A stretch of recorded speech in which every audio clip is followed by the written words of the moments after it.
नमस्कार,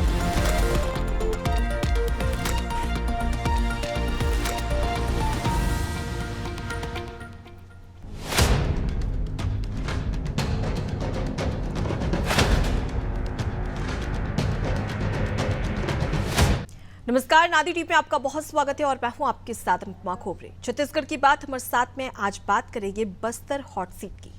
छत्तीसगढ़ में बस्तर लोकसभा सीट को लेकर भाजपा और कांग्रेस आमने सामने है।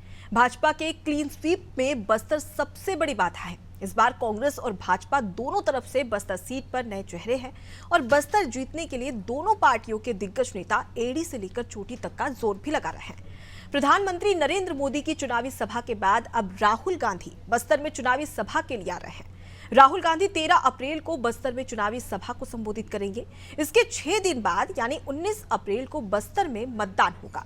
बस्तर में कांग्रेस का प्रत्याशी भले ही मजबूत हो, लेकिन कांग्रेस के लिए अंदरूनी खींचतान सबसे बड़ी चुनौती है। हाल के दिनों में कांग्रेस नेताओं के कुछ ऐसे बयान सामने आए जिससे पार्टी की आंतरिक स्थिति का अंदाजा होता है। इससे चुनाव में नुकसान पहुंच सकता है। उधर भाजपा मोदी की गारंटी और प्रदेश सरकार के कामकाज के भरोसे चुनावी मैदान में है। भाजपा को महतारी वंदन योजना जैसी योजनाओं का भरोसा है, तो वहीं कांग्रेस नारी न्याय गारंटी के भरोसे चुनावी मैदान में है। क्या बस्तर में कांग्रेस पिछला प्रदर्शन दोहरा पाएगी या फिर भाजपा इस बार मैदान मार ले जाएगी? आज इसी मुद्दे पर चर्चा करेंगे, लेकिन उससे पहले सुनते हैं कुछ राजनीतिक प्रतिक्रियाएं। निश्चित तौर पे इसमें चुनौती देने वाली बात नहीं। हाथ कंगन को आरसी क्या है। राहुल मोदी जी की सभा में कल कितने लोग आए थे, आप लोगों ने कवरेज किया है। 13 तारीख को राहुल गांधी आ रहे हैं। आप लोग साधारण मंत्री आप कवरेज करिएगा, आप निर्णय करिएगा किसकी सभा में ज्यादा लोग थे, किसको ज्यादा लोग सुनने आ रहे हैं। मोदी जी के सभा का फोटो वोटो देख ले।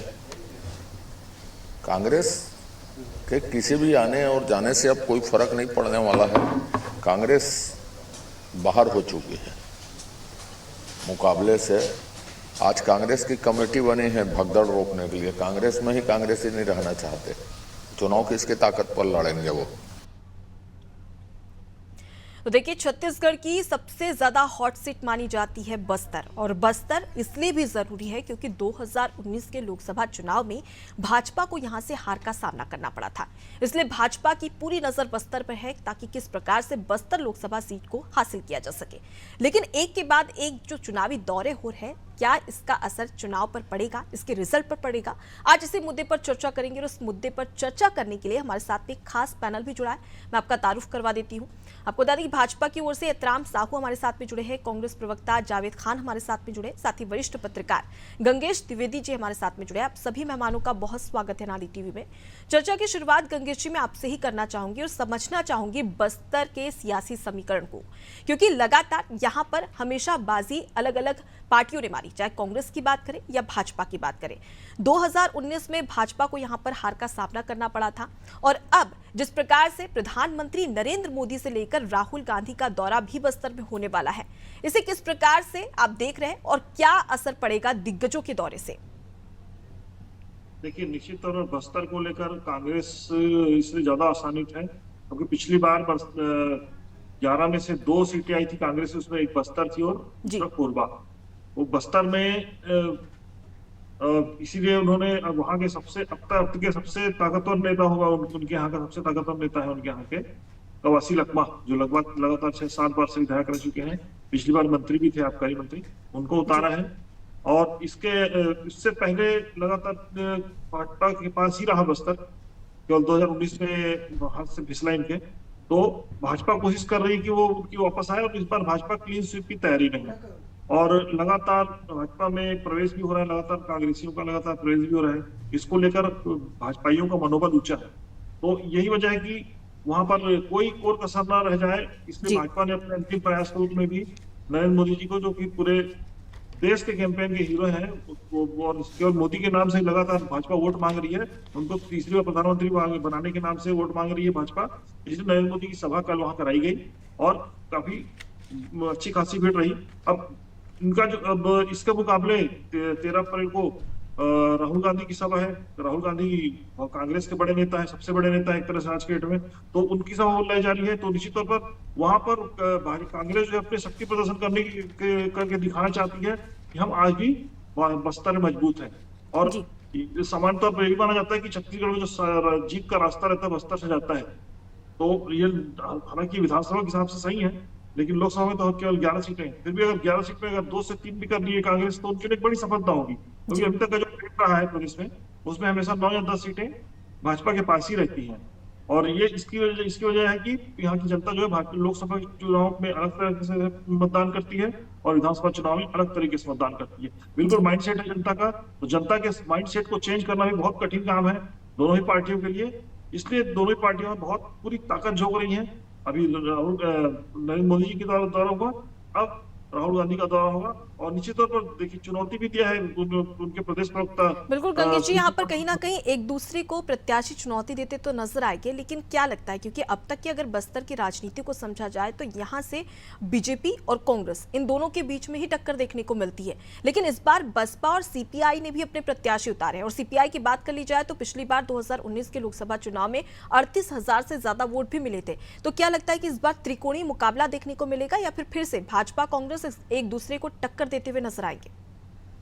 नहीं, छत्तीसगढ़ में तो मुझे लगता है भाजपा और कांग्रेस के अलावा कोई पार्टी रह नहीं गई है। पिछले जो चुनाव का परिणाम आया उसमें थर्ड फ्रंट जो लोकसभा का अभी जो विधानसभा चुनाव का परिणाम आया, इस पिछले 2018 के चुनाव के से तुलना करें ना, 2018 चुनाव में 12% वोट थे विधानसभा में इनके पास, थर्ड फ्रंट के पास।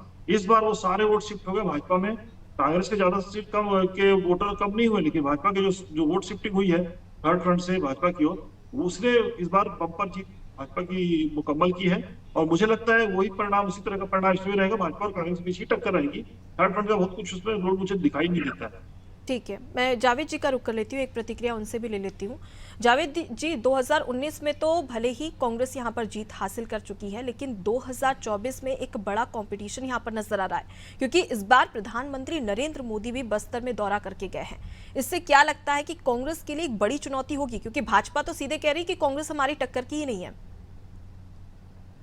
नमस्कार अनुपमा जी, आपको, आपके सभी दर्शकों को, सभी मीडिया पैनलिस्ट को मेरा नमस्कार जी। देखिए, देश के प्रधानमंत्री श्री नरेंद्र मोदी जी जब से प्रधानमंत्री बने तब से लेकर के 5 बार बस्तर में वो दौरा कर चुके हैं, और उनका अंतिम जो दौरा हुआ था विधानसभा चुनाव से पूर्व हुआ था, और उसमें उन्होंने जगदलपुर में एक बड़ी सभा को संबोधित करते हुए कहा था कि नगरनार इस्पात संयंत्र का विनिवेशीकरण नहीं होगा, वो बस्तर की जनता का हक है, वो बस्तर की जनता का रहेगा।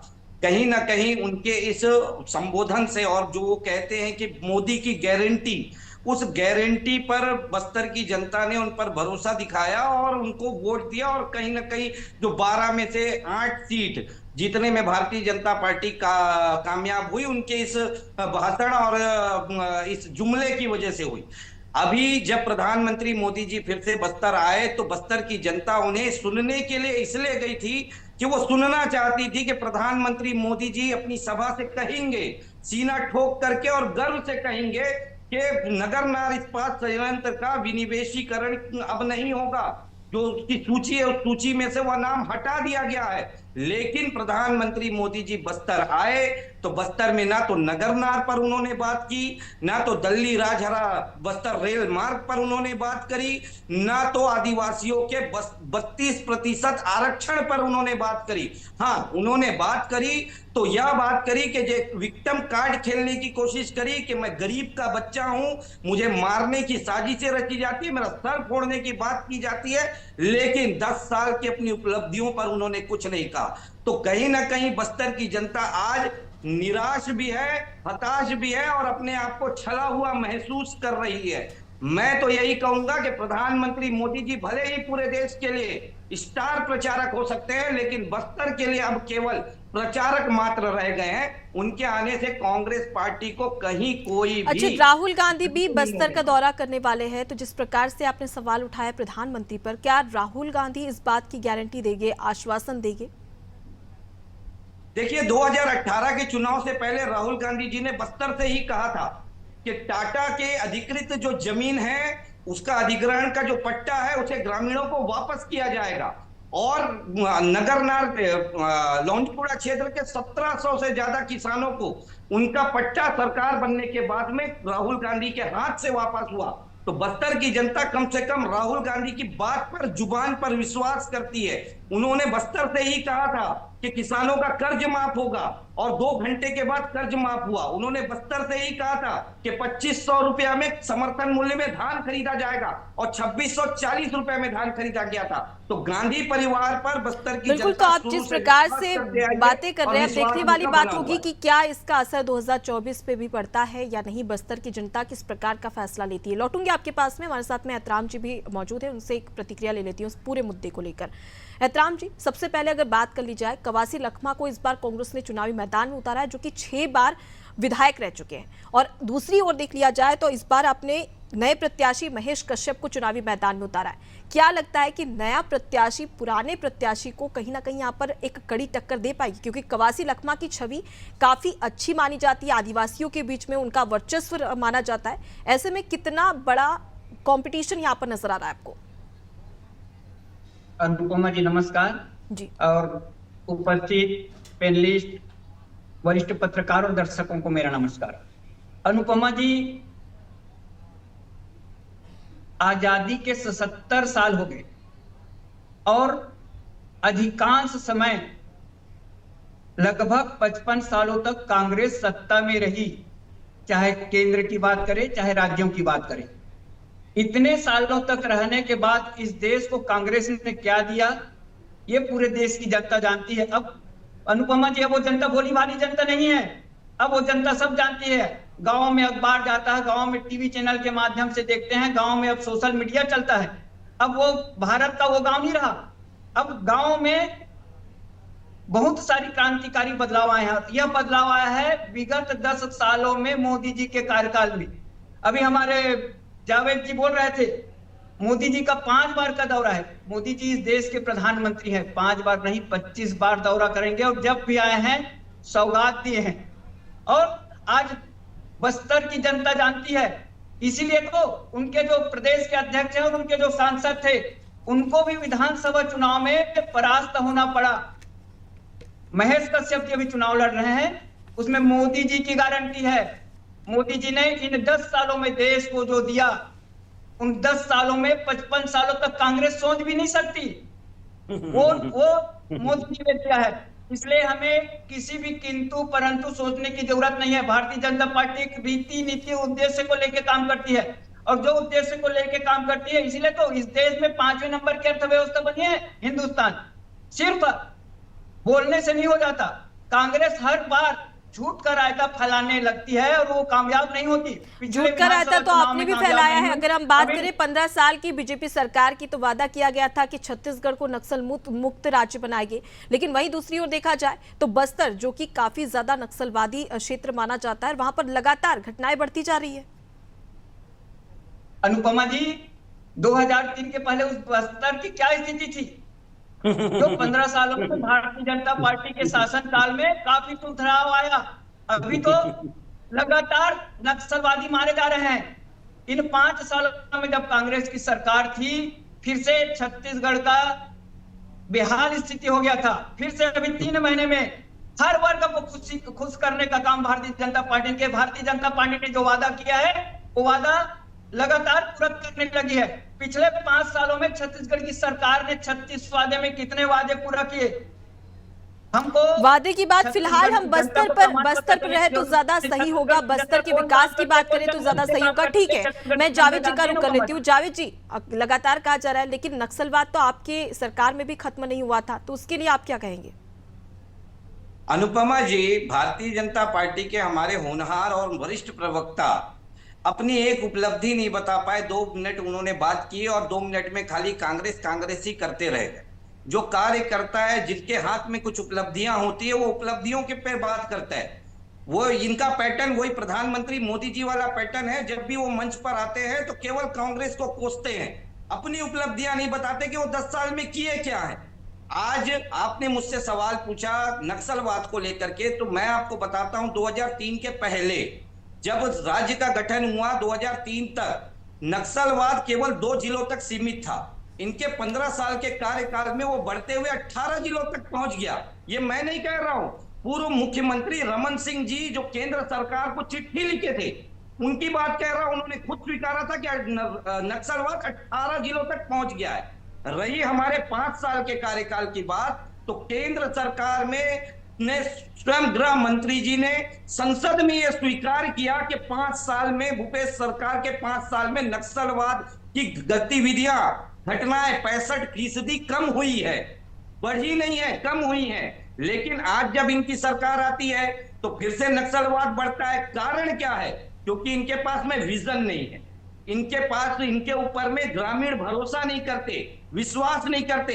हम 5 साल में जो सामाजिक पुलिसिंग चलाए, तो सामाजिक पुलिसिंग के माध्यम से नक्सलवादियों और ग्रामीणों के बीच में एक गैप बना। उस गैप लेकिन फिर भी तो घटनाएं बढ़ रही है ना। ठीक है एहतराम जी, यहाँ पर जावेद जी के द्वारा कई बातें कही जा रही है कि भाजपा सरकार और डबल इंजन की सरकार की बात आप कर रहे थे। देखिए छत्तीसगढ़ की जनता ने मौका भी दे दिया, डबल इंजन की सरकार भी अब छत्तीसगढ़ में आ चुकी है, अब तो नक्सलवाद से मुक्ति मिलनी चाहिए ना। बिल्कुल उसी दिशा में काम हो रहा है अनुपमा जी। अभी 3 महीने में लगातार नक्सलवादी मारे जा रहे हैं। राम जी, जो काम 15 साल से नहीं हुआ वो 3-4 महीने में कैसे हो सकता है? इसके लिए क्या रणनीति होगी आपकी? डबल इंजन की सरकार 2014 से 2018 तक भी थी। इस 2014 से 2018 तक आपने नक्सलवाद कम नहीं किया, उल्टा नक्सलवाद को आपने बढ़ावा दिया।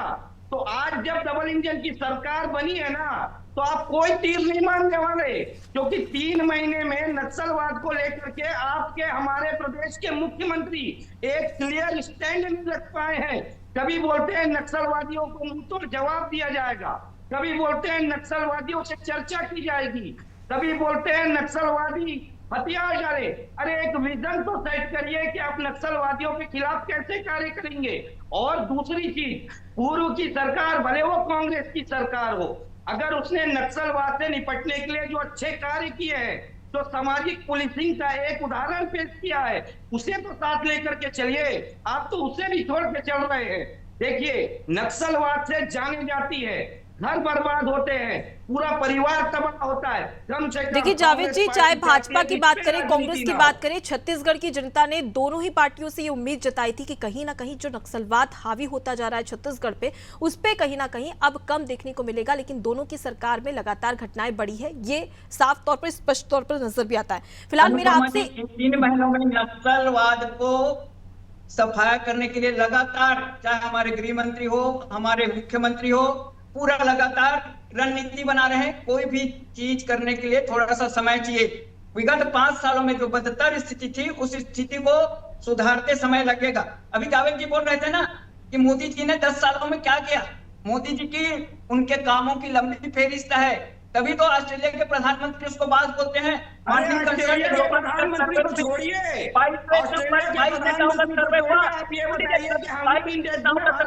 क्या है रोजाना 75 करोड़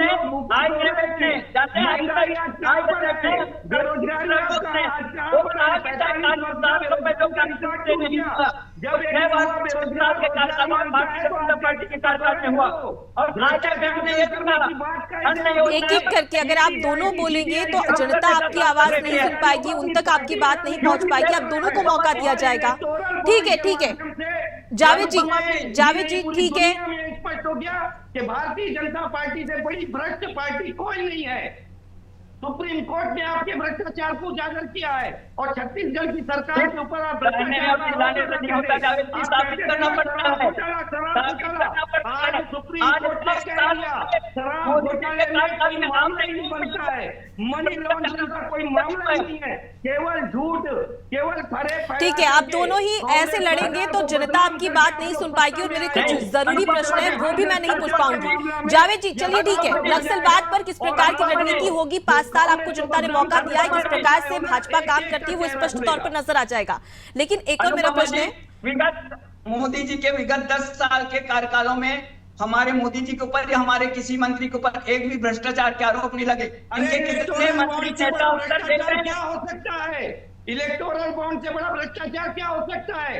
जिस कंपनी के ऊपर ईडी उसमें तो आपको भी जवाब देना हमने देखिए फिलहाल हम इलेक्टोरल बॉन्ड पे बात नहीं कर रहे हैं, फिलहाल हम बस्तर की जनता के विकास की बात कर रहे हैं। और जिस प्रकार से लगातार आप दोनों के द्वारा, देखिए अगर आप दोनों ऐसे लड़ते रहेंगे तो ये डिबेट यहीं पर खत्म हो जाएगी, समय चला जाएगा, लेकिन मेरे जरूरी प्रश्न आम जनता तक नहीं पहुंचेंगे। कांग्रेस न्यायालय से ऊपर मानती है अपने आप को। न्यायालय के भी ठीक है एतराम जी, मैं आपके पास में लौटूंगी, उनको आपको मौका दूंगी। एक सवाल मेरा जावेद जी से है, जावेद जी से मेरा प्रश्न। एतराम जी लौटूंगी आपके पास में, ठीक है जावेद जी, मेरा प्रश्न आपसे ये है कि कवासी लखमा को इस बार आपने प्रत्याशी बनाया है, और देखिए 2019 के चुनाव की बात कर ली जाए जिसमें पूरे देश भर में मोदी लहर ने काम किया था, लेकिन बस्तर एक ऐसी सीट थी, और साथ ही साथ अगर एक और सीट की बात कर ली जाए कोरबा, तो यहाँ पर मोदी लहर का काम नहीं देखने को मिला था, कोई असर देखने को नहीं मिला था।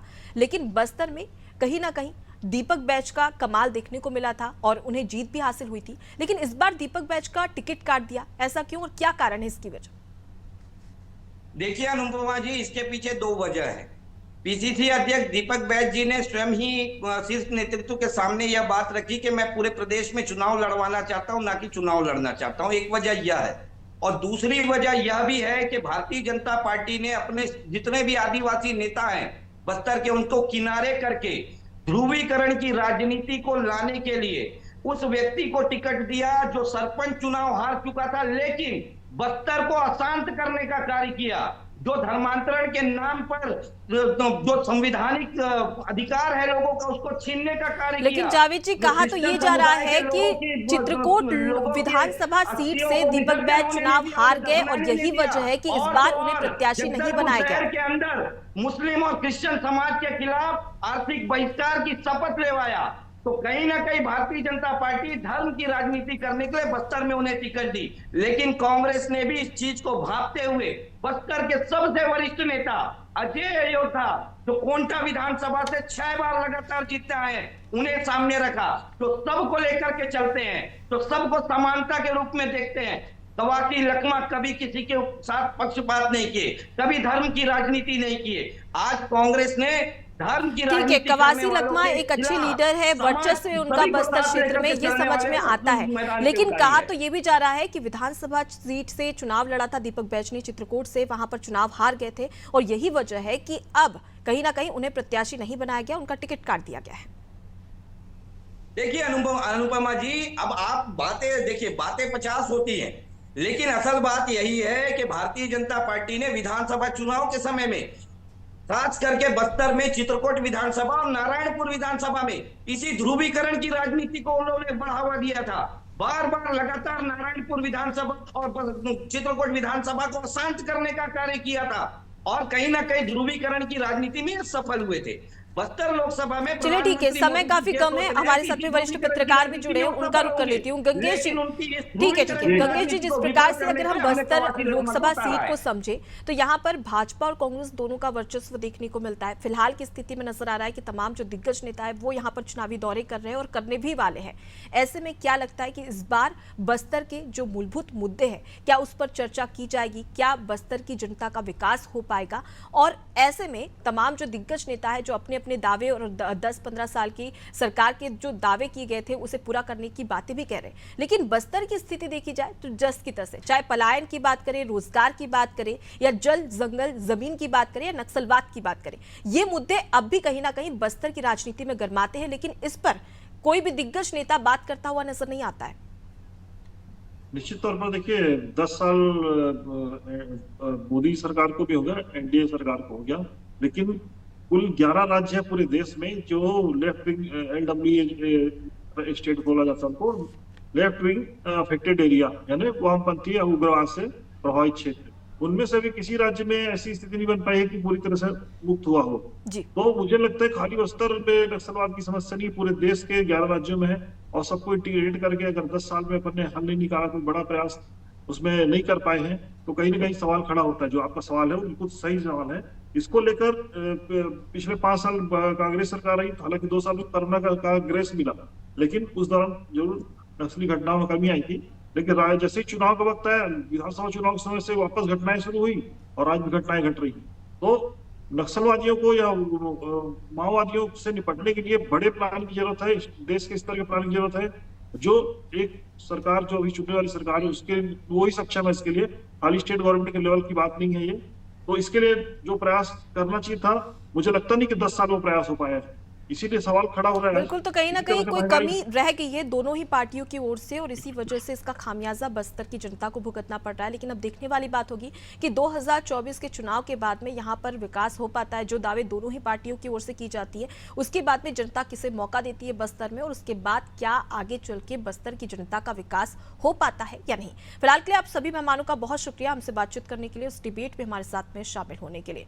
तो देखिए, बस्तर लोकसभा सीट की बात कर रहे थे, यहाँ पर 8 विधानसभा सीटें आती है, जिनमें से 2023 के विधानसभा चुनाव में 5 भाजपा के पास में और 3 कांग्रेस के पास में गई थी। लेकिन अब बस्तर लोकसभा सीट पर प्रधानमंत्री नरेंद्र मोदी के दौरे के बाद में अब एंट्री होने वाली है राहुल गांधी की।